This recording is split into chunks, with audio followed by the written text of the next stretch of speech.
Olá! E se muito do que a gente ouviu sobre a ansiedade estiver, digamos, incompleto? Nessa análise, vamos mergulhar numa perspectiva diferente sobre como lidar com ela, começando lá na base, na fundação de tudo. Mentiram pra você. É uma frase forte pra começar, né? Mas é exatamente esse o ponto de partida aqui. A ideia é desafiar aquela visão comum de que a ansiedade é uma doença que se resolve apenas com remédios e propor um jeito completamente novo de entender o que ela é. Então, nesta primeira parte, a gente vai desconstruir essa ideia de doença. É preciso olhar por um novo ângulo para entender o que de fato acontece no nosso corpo e na nossa mente quando a ansiedade aparece. A perspectiva aqui é que a ansiedade, na sua essência, é uma emoção humana super normal. Pensa naquela expectativa antes de uma viagem ou na empolgação para um projeto novo. É essa energia, essa antecipação do que está por vir que todo mundo tem. Ok, mas se é um sentimento natural, quando é que a coisa vira um problema? Bom, a chave está em saber diferenciar o sentimento do transtorno. E aqui a linha fica bem clara. De um lado, a gente tem a ansiedade natural, que funciona como um motor, uma antecipação saudável. Do outro lado, a história é diferente. É a preocupação excessiva, são os pensamentos negativos sem fim que começam a paralisar a vida. É aqui que o jogo vira. Aquele sentimento natural sai do controle. E veja bem, não por uma falha de caráter, mas por desequilíbrios no corpo. Esses desequilíbrios bioquímicos e fisiológicos agem como combustível, sabe? Eles alimentam o ciclo, tornando a preocupação e os pensamentos negativos ainda mais fortes. E aí vem os sintomas físicos, o coração acelerado, a falta de ar. É como se o alarme de incêndio do corpo disparasse sem controle. É o nosso sistema de luta ou fuga totalmente desregulado, sinalizando que os alicerces do corpo estão abalados. E para consertar esses alicerces, a gente precisa ir mais fundo. Precisamos olhar para a fundação do corpo, a verdadeira raiz do bem-estar, onde tudo realmente começa.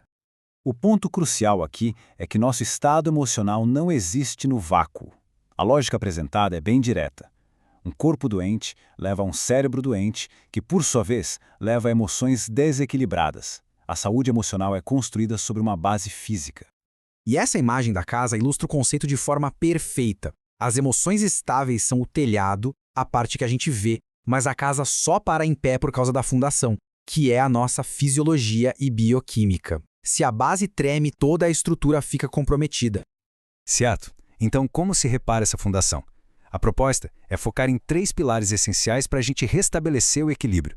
O primeiro pilar é o sono, e ele é muito mais do que só um descanso. É o momento em que o corpo faz uma verdadeira faxina interna, realizando a manutenção crítica e a regulação hormonal que sustentam todo o sistema.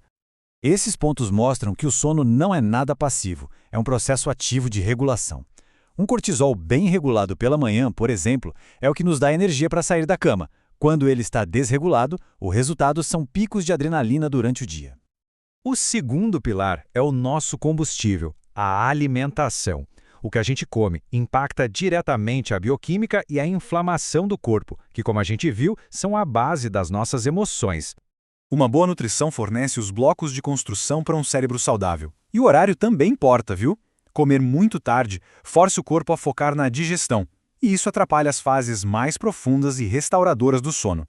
O pilar final é acalmar o sistema. E aqui tem um ponto muito importante. Acalmar não é o mesmo que distrair. A imagem deixa clara a diferença entre um cérebro sobrecarregado de estímulos e um sistema que realmente encontra calma. E essa frase é um lembrete poderoso. Muitos hábitos modernos, como ficar rolando o feed do celular sem parar, na verdade jogam contra o nosso objetivo de ter calma. Eles sobrecarregam um sistema que deveria justamente controlar a ansiedade. Com a base fortalecida, o foco muda para a retomada do controle. Trata-se de entender e assumir a responsabilidade sobre o próprio bem-estar. A fonte deixa claro que as ajudas externas são um apoio fundamental, mas não são a solução final. A responsabilidade de reconstruir a própria base fisiológica e bioquímica é de cada um.